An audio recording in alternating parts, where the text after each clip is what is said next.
What's good, man? Hit that thumbs up button, man. I say I don't do this to be liked, even though I say hit the like button so it can, move around. Like I said, I'm not running for president, so it's not my job to shake hands and kiss babies. It might offend some people. I really don't care. It's not nothing offense to anybody who's not from here. And I'll be the first to say, and I've said in the past, I think some of the best actors right now are British actors.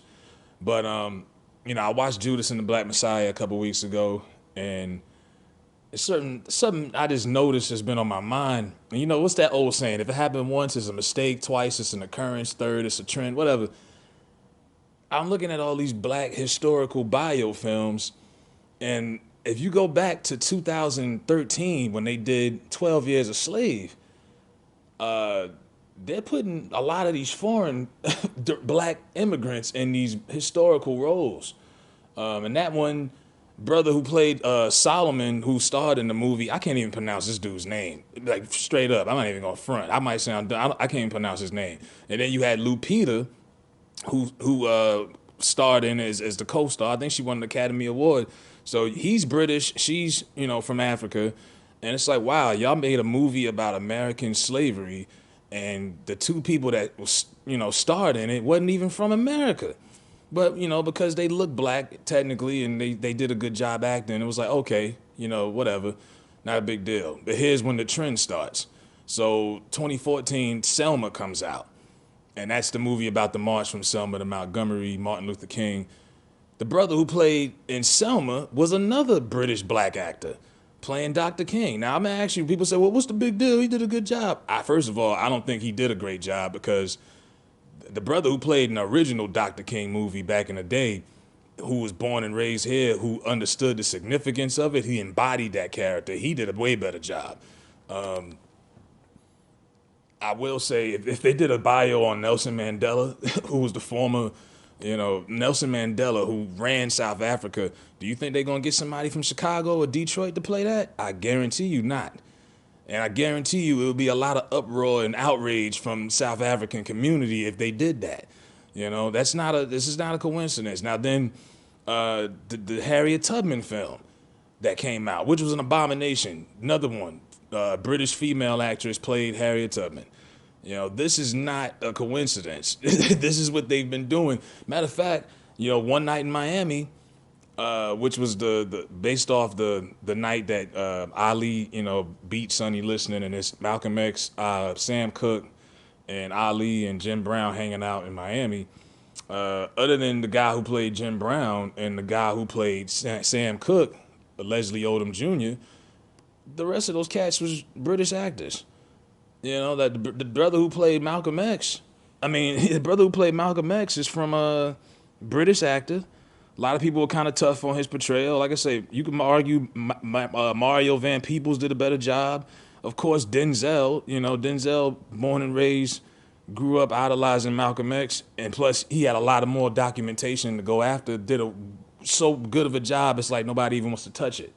When they do give our people those opportunities, they embrace it and they do a damn good job. Chadwick Boseman from South Carolina. Now, Unashamed, but he gets known for playing Black Panther, but you could tell that really annoyed him because everywhere he would go for the last 2 years up until his death, people were like, man, throw up the X, Black Panther. He's looking like, oh, God. Like, he was at the All-Star game a year ago as a judge, a celebrity judge, and they wanted him to keep throwing up that damn X. And it's like, bro, this man played Thurgood Marshall, James Brown, and Jackie fucking Robinson. I guarantee you, if you asked him if he was still here, what was one of his most accomplished roles, he would tell you one of them. And he killed it. Those movies could have been better, but it had nothing to do with his portrayal of those characters. He killed it. And he's the last black actor born and raised here in the States that I've seen actually get the opportunity to play a historical black figure. Like they let Angela Bassett do Tina Turner. She killed it. Lawrence Fishburne, Ike Turner killed it. We've shown in the past that we can do these type of roles. And it seems like Black Hollywood is moving on. Obviously, Black Hollywood's really on its last legs. It's really just Tyler Perry Studios keeping this shit alive. Tyler Perry doesn't do these type of films. He stays in his lane. So it's like either you gonna work with Tyler Perry or whatever. The irony about it is most of these black films are directed by black people. Oprah directed I think, was it 12 Years a Slave? Black chick feminist directed the Harriet Tubman movie. Regina King did One Night in Miami. Ryan Coogler did Judas and the Black Messiah, which Daniel Kaluuya, a British actor, stars as Fred Hampton. Didn't have a real issue with it, but at certain points, there was one scene where the dialogue between him and the Crowns in Chicago, and he just kind of stood out to me like a sore thumb in amongst the rest of those brothers in that room. I don't know, it just he looked kind of odd to me. Like I say, even if you go back to One Night in Miami, the brother that played Muhammad Ali, Canadian actor. You know, like this is it is an invasion going on where it's like Black Hollywood is being phased out, and a lot of the black actors who are good. It's a lot of good young black actors out there. You can't get stuck on Denzel and Wesley and all of them forever. All of them are in their 60s now. You know what I mean? So even Will Smith got gray hair. James Earl Jones is in the new Coming to America. He's 87. He's laying in bed the whole time. They have to move on, but it feels like they're instead of moving on and plug and play, they're plugging in all of these actors from across the water. Because Michael B. Jordan is a damn good actor.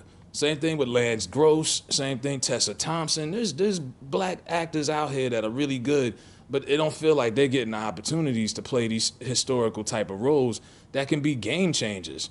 You know, playing Tina Turner for Angela Bassett, that took her career to a whole nother level.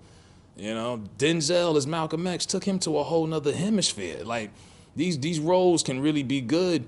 And like I said, Chad Boseman, I'm pretty sure his biggest payday wasn't Jackie Robinson or Thurgood Marshall. It was Black Panther.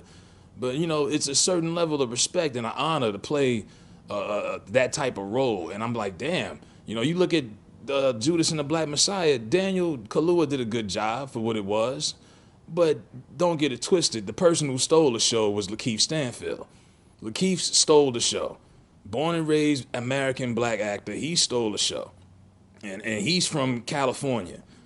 So, you know, I mean, I don't think it's a coincidence. This has been going on in Hollywood for a while. No one wants to talk about it. Some people just think, oh, it's just, you know, that's just what it is. You know, like even Snowfall. I love Snowfall. Everyone watches it. Damson Jones, who plays Franklin Saint, he's from the UK, born and raised. He didn't get here till a couple of years ago. And when he talks outside of playing that character, his accent is really, he lays it on thick. You can tell, okay, this brother is from across the pond. You know what I mean? He's the only person on that show of black descent that's not from America. So, I mean, this has been going on for a while. I'd say for about a decade now. And I don't see it changing. Like I say, these are some talented actors, don't get me wrong, but it's like, damn, I'm not mad at anybody getting on, but shit, it's a lot of black actors here that I think could do a better job at playing some of these roles than the cats that are being given these opportunities time and time again. Because I guarantee you, if they got some brother born and raised in Florida to play Patrice Lumumba, it would be some outrage from down there. If they got somebody like, you know, just because you look like Nelson Mandela, oh, you could just pull. No, it ain't going down like that. It's not, you know, but we let it be. I mean, you look at Issa Rae, a lot of these people, bro. A lot of these people are coming.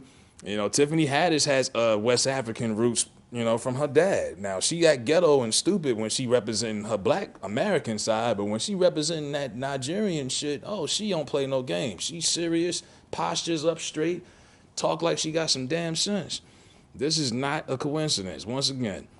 So, I don't know. And like I say, the odd part is they're black American people putting this. Ryan Coogler did Judas and the Black Messiah. Regina King, One Night in Miami. Oprah does a lot of these films.